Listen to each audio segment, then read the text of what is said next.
महाराज, एक राजा का सार्वजनिक हित के लिए अपने व्यक्तिगत हितों का त्याग उचित माना जाता है। इस समय संपूर्ण प्रजा युवराज के लिए विचलित और व्यथित है। आपके एक निर्णय से प्रजा संतुष्ट हो जाएगी। मैं उस निर्णय को कैसे स्वीकृति दे दूं राजगुरु, जिसे मेरे पूज्य पिता मनु महाराज ने भी स्वीकृति प्रदान नहीं की। किंतु महाराज, इसके अतिरिक्त और कोई उपाय ही नहीं है।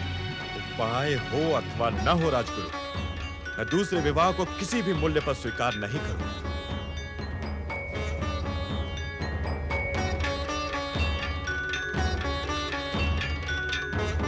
हे जगत पालक जगदीश्वर भगवान श्री विष्णु, त्याग और समर्पण का अनुपम उदाहरण आज मैं साक्षात देखता हूं।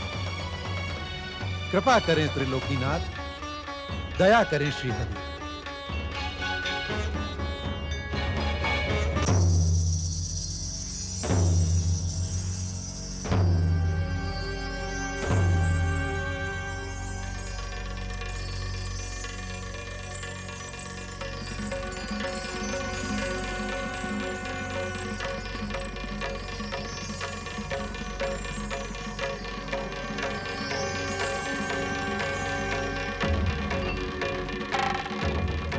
आप कुछ बोलते क्यों नहीं त्रिलोकीनाथ? आपने सुनीति और उत्तानपाद को इतनी विचित्र परिस्थितियों में क्यों उलझा दिया? स्वामी, मेरी जिज्ञासा का शमन करें। मैं आपके परम भक्त उत्तानपाद और सुनीति के भविष्य को लेकर चिंतित हूँ। मेरी चिंता का अंत करें स्वामी, अंत करें। महादेवी, अपनी चिंता का शमन आप स्वयं कर सकती हैं। आप तो इस संसार की समस्त दिव्य शक्तियों की अधिष्ठात्री हैं। अपनी दिव्य शक्तियों से हर रहस्य का अर्थ आप स्वयं ज्ञात कर सकती हैं। अवश्य ज्ञात कर सकती हूँ स्वामी, किंतु जब मैं अपने सौभाग्य से इस संसार के रहस्यों के भी रहस्य के सबसे अधिक समीप हूँ, तो उनके श्रीमुख से किसी रहस्य का अर्थ ज्ञात करने का लोभ भला कैसे त्याग दूं? मेरी चिंता का शमन करें स्वामी। महादेवी, हमें विश्वास नहीं होता कि चिंता आपको चिंतित कर सकती है। मैं वास्तव में उत्तानपाद और सुनीति को लेकर चिंतित हूँ स्वामी। जिस दिन चिंता का अपने अस्तित्व से मोह समाप्त हो जाएगा, उस दिन वो महादेवी लक्ष्मी को चिंतित करने का दुस्साहस करेगी। ये मेरे प्रश्न का उत्तर नहीं है स्वामी। आपने प्रश्न किया ही कहा था महादेवी, आप तो चिंता कर रही थीं। स्वामी, आप तो स्वयं शब्द ब्रह्म हैं। मेरे शब्दों का इस प्रकार अर्थ ना लगाकर मेरी चिंता को मेरी जिज्ञासा अथवा मेरा प्रश्न मान लें। महादेवी, भविष्य में घटने वाली घटनाओं की भूमिका वर्तमान से भिन्न कैसे हो सकती है?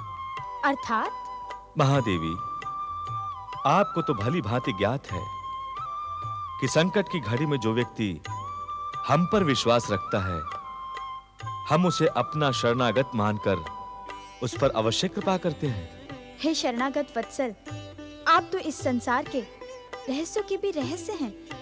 आपकी रहस्य में भाषा मेरी तनिक भी समझ में नहीं आई।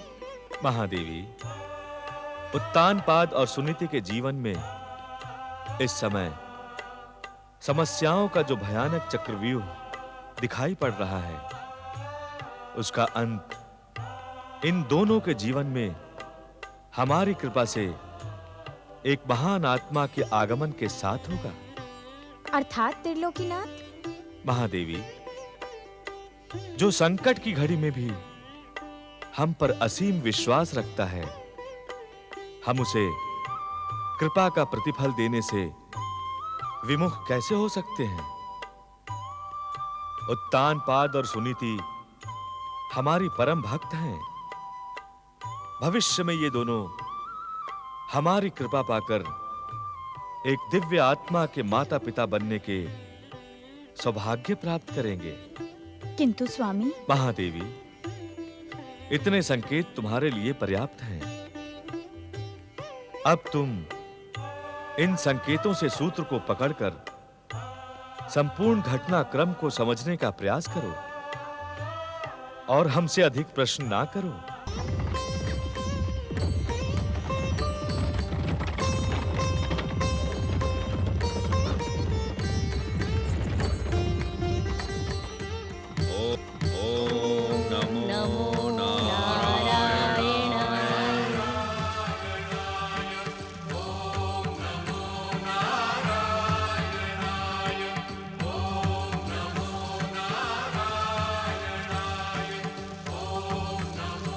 ओम नमो नारायणाय। पूज्य माताश्री को प्रणाम, पूज्य पिताश्री को प्रणाम। आयुष्मान भव पुत्र। पुत्र उत्तानपाद, कंपिला देश में सब कुशल तो हैं? पुत्र, तुम्हारे मुख के भाव बता रहे हैं कि इस समय तुम भयानक दुश्चिंताओं से घिरे हो। आओ पुत्र, कुटिया में आओ और निसंकोच होकर कहो। आओ, आओ पुत्र।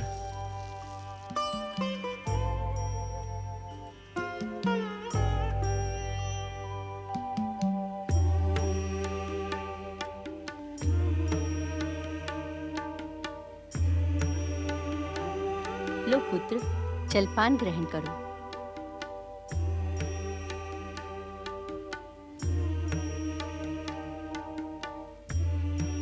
धन्यवाद माताश्री।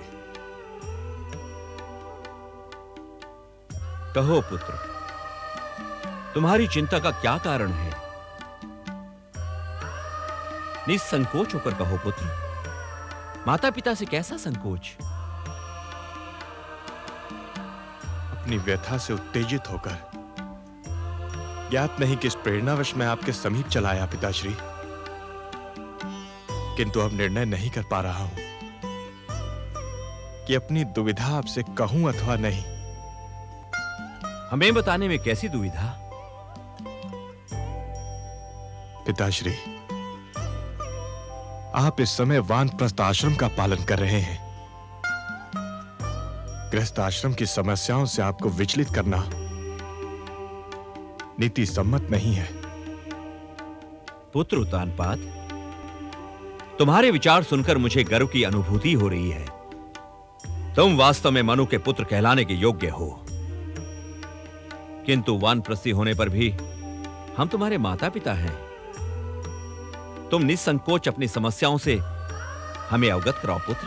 पुत्र, यदि तुम्हारी समस्याएं हमारी सीमा और सामर्थ्य के भीतर हुई तो हम अवश्य ही उनका निराकरण करेंगे। माताश्री, इस समय आपका पुत्र उत्तानपाद भयानक धर्म संकट से घिर गया है। धर्म संकट? कैसा धर्म संकट पुत्र? पिताश्री, महारानी सुनीति ने मेरे दूसरे विवाह का प्रस्ताव रख के मुझे धर्म संकट में डाल दिया है। दूसरा विवाह? पुत्र उत्तानपाद, हमें यह भली भांति ज्ञात है कि पुत्र प्राप्ति ना होने से किसी भी नारी का उद्विग्न होना स्वाभाविक है, किंतु पृथ्वीलोक की मर्यादा दूसरे विवाह की अनुमति नहीं देती। मेरी दुविधा तो यही है पिताश्री कि मेरे सम्मुख मेरे दूसरे विवाह का प्रस्ताव स्वयं महारानी सुनीति ने रखा है। नहीं पुत्र उत्तानपाद, नहीं। हम सुनीति के इस प्रस्ताव को स्वीकृति नहीं दे सकते, कदापि नहीं। हमें पूर्ण विश्वास है कि हमारे कुल के आराध्य जगदीश्वर भगवान विष्णु की कृपा से सुनीति शीघ्र ही माता बनेगी। पिताश्री, जगदीश्वर भगवान विष्णु की कृपा और आपके आशीर्वाद का विश्वास हमने और राजगुरु सुबोधन जी ने अनेकों बार महारानी सुनीति को देने का सफल प्रयास किया, किंतु क्या पुत्र?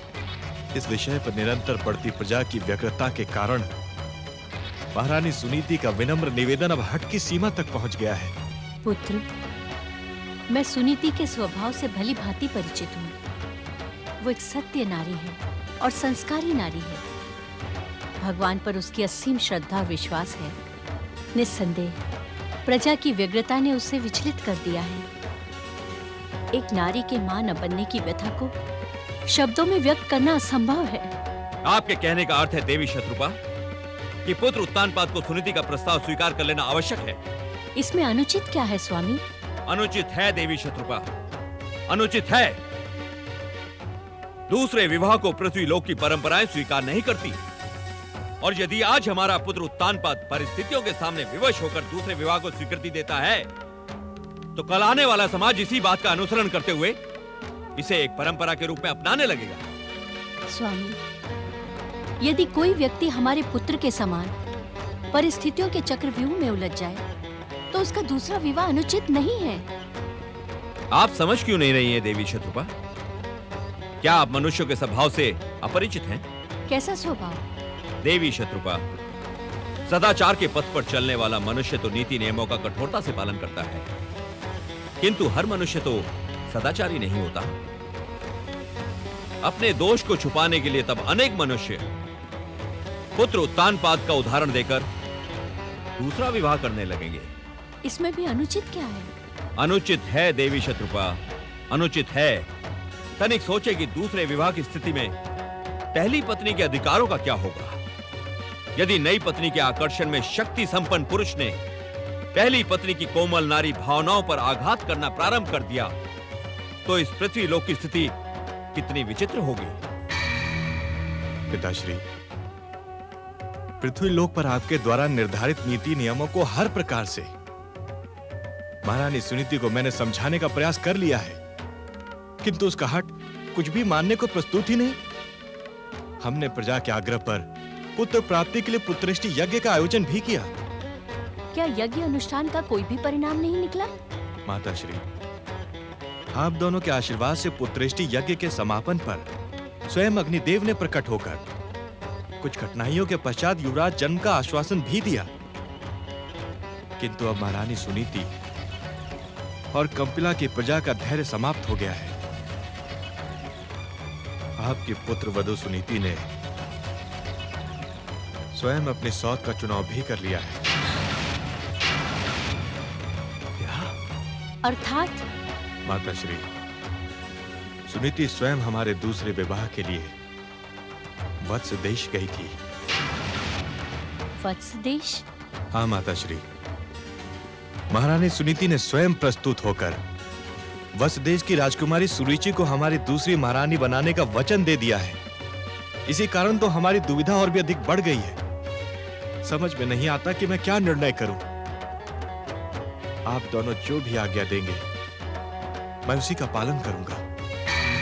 ऐसे में सुनीति की इच्छा का सम्मान और वचन की रक्षा ही तुम्हारा कर्तव्य है पुत्र। यदि वो स्वयं तुम्हारा दूसरा विवाह करने को उत्सुक है तो तुम्हारा पुत्र प्राप्ति के लिए इस प्रस्ताव को स्वीकार कर लेना ही उचित है।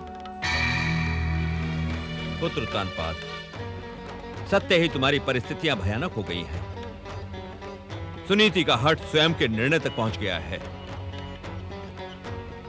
ऐसी स्थिति में मैं तुम्हें कोई भी परामर्श ना देकर इतना ही कहूंगा कि अपनी अंतरात्मा के स्वर का अनुसरण करो और दुविधा को त्याग कर शीघ्र ही किसी निर्णय पर पहुंचो। हमारी शुभकामनाएं तुम्हारे साथ है पुत्र।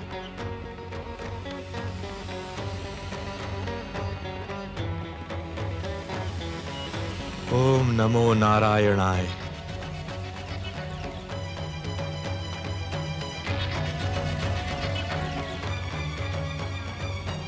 शनिदेव, मुझे दर्शन दे। मैं राहु आपके दर्शनों के लिए तरस रहा हूं। आपने ना जाने किस अज्ञात स्थान पर अपना निवास बना लिया है। मैं तीनों लोकों में आपकी खोज में भटक भटक कर थक गया हूं। आप मुझे दर्शन दें स्वामी, आप मुझे दर्शन दें शनिदेव, आप मुझे दर्शन दें।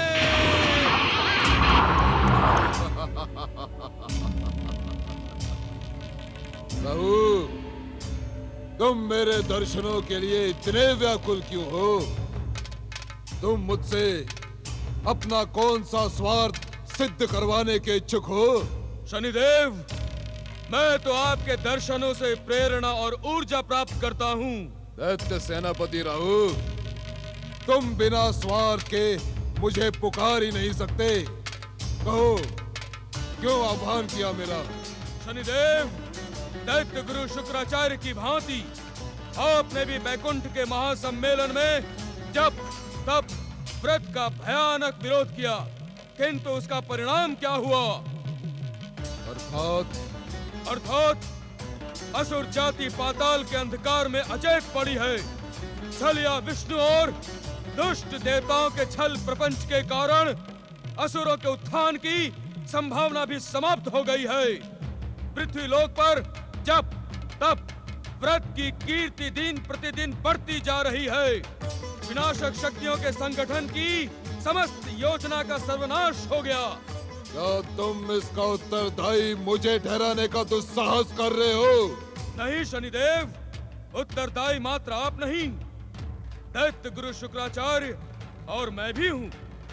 किंतु हमारी शक्तियाँ आपसे ही ऊर्जा प्राप्त करती हैं। महासम्मेलन में त्रिदेवों, ग्रहों और दुष्ट देवताओं का घोर विरोध कर आपने मुझे अपना दास बना लिया। राहु, तुम्हारे मुख से निकला हर वाक्य कितना मधुर होता है। हम तुम पर प्रसन्न है राहु, और हमारी प्रसन्नता निस्संदेह तुम्हारी कामनाओं पर कृपा करेगी। आपकी कृपा पाकर मेरे छिन्न मस्तक में असुरों के उत्थान के प्रति नई आशा जाग गई है। किंतु जब तब व्रत और विष्णु की भक्ति करने वालों से शत्रुता आप समाप्त न करें। मूढ़ बुद्धि राहु, तुम ये क्यों भूल गए कि शनिदेव अपने शत्रुओं को यमलोक में भी क्षमा नहीं करते। शनिदेव के प्रतिशोध और शत्रुता की भावना कभी नहीं थमती। इस संसार का हर विष्णु भक्त शनिदेव का जन्मजात शत्रु है। अहो, अहो शनिदेव, आपके महान विचार सुनकर यह छिन्न मस्तक राहु धन्य हो गया। मुझे यह विश्वास हो गया कि अब इस संसार का नेतृत्व असुर शक्ति ही करेगी। असुर जाति पृथ्वी, पाताल और स्वर्ग पर एक छत्र साम्राज्य की स्थापना करेगी। अवश्य राहु, अवश्य। हम तुम्हारे अनुरोध पर अवश्य कृपा करेंगे। हम असुर जाति के उत्थान को शीघ्र दिशा देंगे, शीघ्र। शनिदेव, क्या असुर जाति के इस उत्थान में दैत्य गुरु शुक्राचार्य से आप सहयोग लेना स्वीकार करेंगे? निरंतर शिव भक्ति को समर्पित मुझे उस वीर शुक्राचार्य से तनिक भी सहानुभूति नहीं है राहु। मुझे तो इस अनुष्ठान में उसकी तनिक भी आवश्यकता दिखाई नहीं पड़ती। यदि आप रुष्ट ना हो तो एक निवेदन करूं? हम तो तुमसे प्रसन्न है राहु, कहो। वीर शुक्राचार्य पर विश्वास तो मुझे भी नहीं, किंतु अचेत असुर जाति को जागृत करने का कार्य वो भीरू ही करता है। केवल तुम्हारे प्रार्थना के कारण हम उस शिव भक्त शुक्राचार्य को इस अनुष्ठान में सम्मिलित होने की आज्ञा देते हैं। हम स्वयं उसे आदेश देंगे कि वह असुर जाति को जागृत करे और अपने दैत्य गुरु होने का कर्तव्य पूर्ण करे।